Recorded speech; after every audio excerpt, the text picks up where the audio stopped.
사람들은 저마다 자신들이 세운 원칙과 원리에 따라 이 세상을 살아갑니다.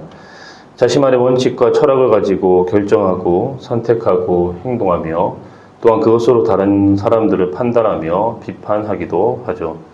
바울 역시 고린도 교회를 처음 개척하고 섬길 때 그가 세웠던 설교의 원칙과 사역의 원칙이 있었습니다. 그것은 십자가 복음을 가감없이 희석하지 않고 왜곡하지 않고 있는 그대로 전한다는 것이었습니다. 당시 고린도는 그리스 로마 문화의 화려한 수사학과 철학적 논증이 지배하던 도시였습니다. 그래서 사람들은 연설가의 논리와 운변술에 열광하고는 했습니다. 바울도 그런 수사학적 운변술을 충분히 사용할 수 있었습니다. 왜냐하면 바울도 배울 만큼 배운 사람으로서 그런 기술을 충분히 구사할 수가 있었죠. 하지만 바울은 화려한 언변과 운변술이 자칫 복음을 희석시키고 왜곡시킬 수 있었기 때문에 사용하지 않았다라고 고백하고 있습니다. 복음을 전하고 선포할 때 화려한 수사학과 철학적 논증을 사용하면 헬라인들에게는 듣기 좋을 수는 있겠지만 복음을 희석시키고 왜곡시키는 결과를 초래할 수도 있고, 그렇게 된다면 듣는 이들에게 성령을 통한 참 믿음과 구원의 능력이 나타나지 않기 때문에 바울은 조심하고 또 조심했다라는 것이죠. 그러므로 바울은 2절에서 자신은 예수님과 그가 십자가에 못 박히신 것 외에는 알지 아니하기로 작정했다라고 고백하고 있습니다. 당시 영광과 힘을 추앙하는 헬라인들에게 십자가에 달린 신, 그 십자가에 달린 연약한 신은 수치이자 조롱거리이며 미련한 모습이었습니다. 하지만 바울은 헬라인들이 십자가에 달린 예수님을 전하는 자신을 비록 조롱하고 업신여기고 무시한다 할지라도 그것을 미워하거나 듣기 좋게 각색하려는 생각이 전혀 없었습니다. 왜냐하면 조금 거칠고 딱딱하고 사람들에게 거부 반응을 일으키더라도 원색적인 복음만이 성령의 능력을 통한 참 믿음을 죄인들에게 창출할 수 있기 때문이었습니다. 그러나 여러분, 이 말이 설교와 복음 전파에 있어서 병증과 설득이 필요 없다는 말은 아닙니다. 정도와 복음 증거에 변증과 설득과 같은 인간적 지혜를 사용해야 됩니다. C.S. 루이스 같이 기독교 교리를 논리적으로 변증하는 그 기독교 변증가가 있어야 된다는 거예요. 하지만 이 변증과 설득조차도 너무 청중 중심으로 가다 보면, 불신자 중심으로 가다 보면, 그 불신자 중심으로 너무 풀어내다 보면은 복음을 희석시키고 왜곡시키는 룰을 범할 수가 있다는 것입니다. 변증과 설득과 같이 인간의 지혜보다 더 중요한 것은 온전한 복음 선포를 통해 나타나는 성령의 능력입니다. 온전한 복음 증거를 통해 나타나는 성령의 능력만이 참된 구원과 믿음을 만들어낼 수 있기 때문인 것이죠. 여러분, 바울의 복음 전파와 설교의 중심에는 십자가 복음이 항상 있었습니다. 그의 증거와 선포와 설교는 철저하게 십자가 복음 중심이었습니다. 그의 설교와 선포에는 십자가가 항상 서슬이 시퍼렇게 서 있었습니다. 인간의 지혜, 세상의 지혜, 철학과 인문학 이런 것으로는 사람을 진정으로 구원할 수 없고 변화시킬 수 없기 때문에 바울은 십자가 복음에 그토록 집착했던 것이죠. 그러므로 저는 우리 교회의 모든 설교와 가르침과 사역 가운데 이 십자가 복음이 중심이 되기를 소망합니다.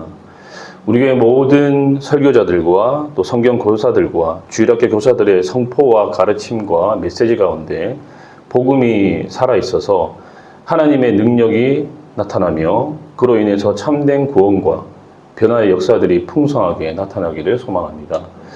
여러분, 구제 사역 역시 마찬가지입니다. 그렇죠? 우리는 빵만 나눠줘서는 안 됩니다. 빵과 함께 복음을 전해줄 수 있는 창의적인 방법들을 만들어낼 수 있도록 고민해야 되는 것이죠. 우리가 세상을 향해 여러 가지 사역을 하는 이유는 결국에는 복음을 그들에게 나눠주기 위함이기 때문입니다.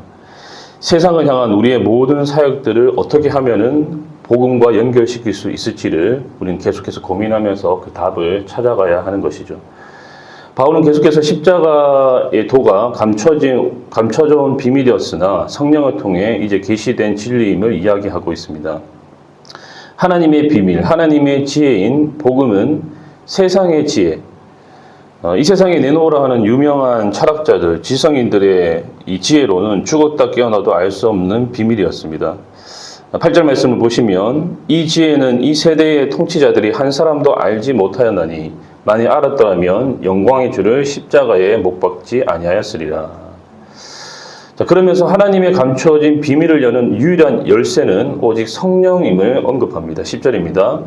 오직 하나님이 성령으로 이것을 우리에게 보이셨으니 성령은 모든 것, 곧 하나님의 깊은 것까지도 통달하시느니라. 성령의 초자연적인 조명하심이 없이는 이 비밀, 여기서 말하는 비밀은 복음을 얘기합니다. 이 비밀을 절대로 알 수 없고 오히려 십자가 복음을 미련하고 어리석은 것으로 오해할 수밖에 없다는 것이죠. 여러분들 보시면 오늘 본문 10절에서 14절까지 성령이라는 단어가 무려 6번이나 나오고 있습니다. 하나님의 지혜요 비밀인 복음을 깨닫는 데 있어서 성령의 역사와 성령의 조명이 그만큼 절대적이다라는 것을 강조하기 위해서 바울이 이렇게 성령이라는 단어를 많이 사용하고 있는 거예요.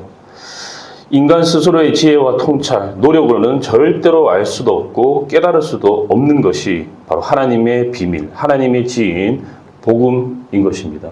그러므로 바울은 고린도전서 12장 3절에서 이렇게 이야기하고 있습니다. 성령으로 아니하고는 누구든지 예수를 주시라 할 수 없느니라 라고 단언하고 있는 것이죠.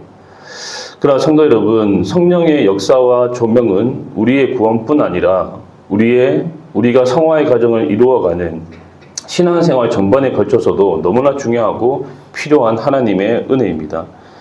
특별히 12절에서는 성령께서 하나님이 신자들에게 은혜로 주신 영적인 선물들을 단순히 정보나 지식 차원에서가 아니라 전인격적으로 경험하고 알고 누리게 하신다고 말씀하고 있고 13절에서는 성령께서 성령의 조명과 열사로 신자들을 직접 가르치시며 16절에서는 주님의 마음을 품게 하신다라고 말씀하고 있습니다. 그만큼 우리가 신앙생활을 하는 데 있어서 성령의 역사와 조명이 중요하다라는 것이죠. 저 역시 설교 준비를 하면서 설교 준비에 앞서서 반드시 꼭 하는 기도가 있는데 설교 준비부터 시작해서 설교하는 동안에 그리고 설교 후까지 전 과정에 걸쳐서 성령께서 개입해 주시고 조명하여 주시고 영감을 주시고 성령께서 역사해 달라고 그렇게 꼭 기도를 합니다. 경험이 부족하고 지식이 부족하고 통찰력이 부족한 저에게는 언변의 한계가 있는 저로서는 이 성령의 개입과 조명과 영감이 없이는 죽었다 깨어나도 이 사역을 능력 있게 할 수가 없기 때문에 그렇게 기도하는 것이죠.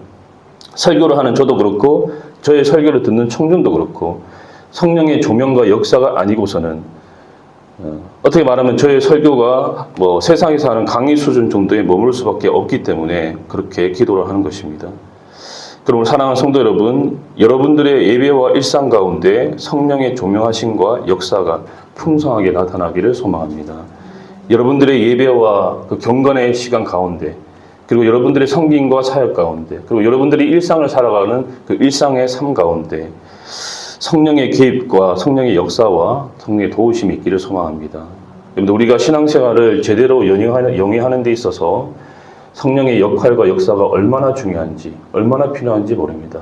여러분들 이것들을 꼭 기억하면서 오늘도 성령을 의지함으로 통해서 성령의 개입과 조명과 성령의 역사 가운데 여러분들의 믿음의 삶을 영위하시는 은혜가 있기를 축복합니다. 그래서 오늘도 육체의 욕심이 아니라 성령의 소욕을 따라 살아가시는 우리 복된 성도들 될 수 있기를 주님의 이름으로 축복합니다. 아멘. 우리 말씀을 생각하면서